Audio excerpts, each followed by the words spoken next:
All right. Well, thank you so much to the Hollywood Chamber of Commerce, to my colleagues and collaborators, to Al and Viola, what legends you are. Thank you for those very moving words. I'm so lucky to know you and love you. I want to thank my family, Gianluca. I want to thank my kids, my everything. This honor belongs to all of you. So I grew up in Northern California, and my mom had me when she was 17. And it was 4 of us, my mom, my sister, my brother, and me. And it was a single-parent household. We moved around a lot. And I didn't really know what normal looked like outside of our front door. Life was just life. And there are moments from that time that still live in my body. Once at a grocery store, my mom realized she didn't have enough money. And I watched her quietly hand back one item, then another, trying to bring the total down. And my cheeks burned with every cashier beep and every frustrated sigh from the people behind us. And we were really hungry. Actually, back then we were hungry a lot. But my mom had this magic trick. Diet cookies from the 99-cent store. And they were supposed to expand in your stomach if you drank water with them. Not good. They tasted like cardboard, but with big ambitions. And she'd say, have a cookie, like it was a treat.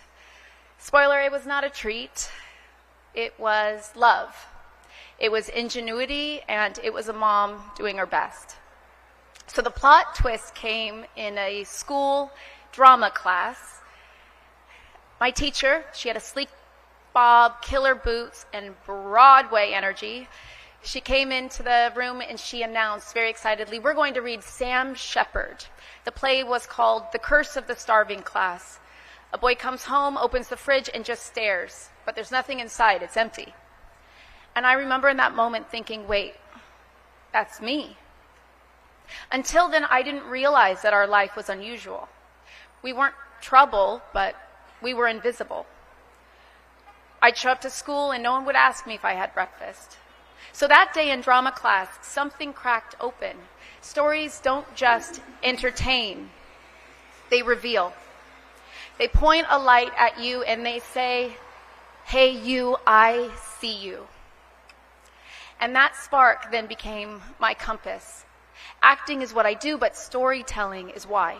Stories build empathy. They make us care about people we've never met, and they remind us that women are not just categories or plot devices. We're complex, contradictory, brilliant humans with great instincts and too often worse options.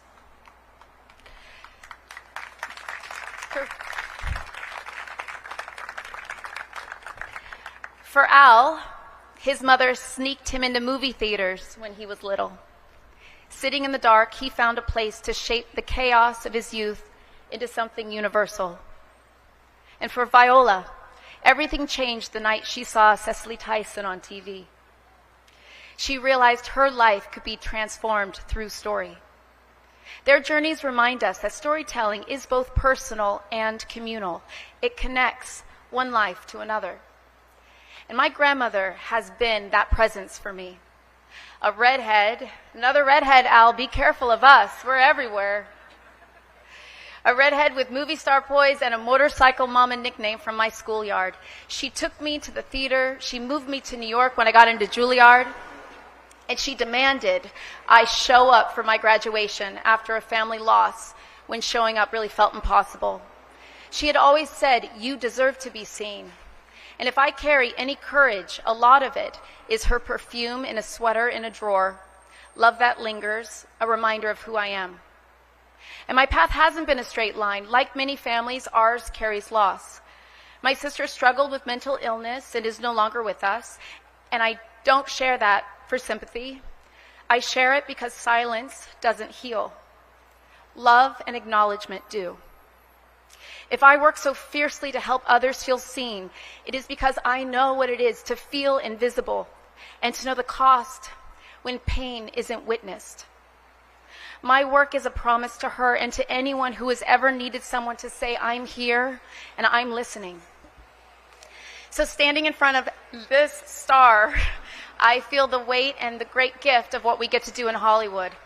People will walk all over this plaque on their way to auditions, to night shifts, to first dates, to heartbreaks and tourist photos. They will carry their own stories, messy, gorgeous, unfinished stories.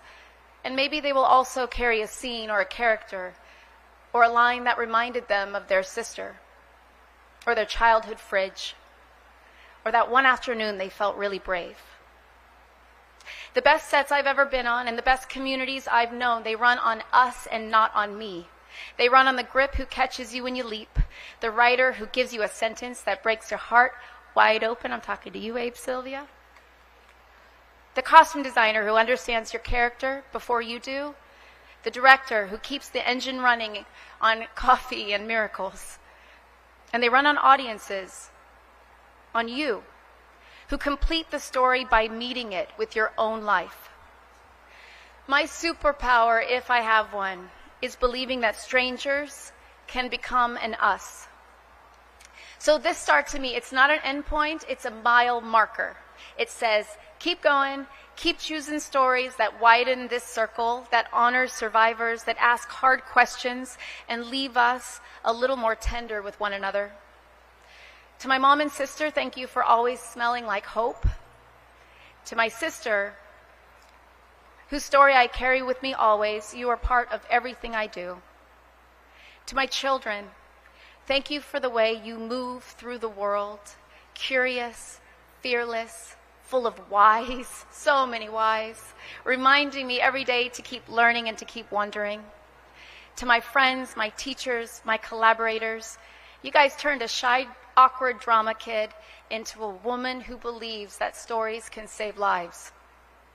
And to everyone gathered here today, everyone, all you back there,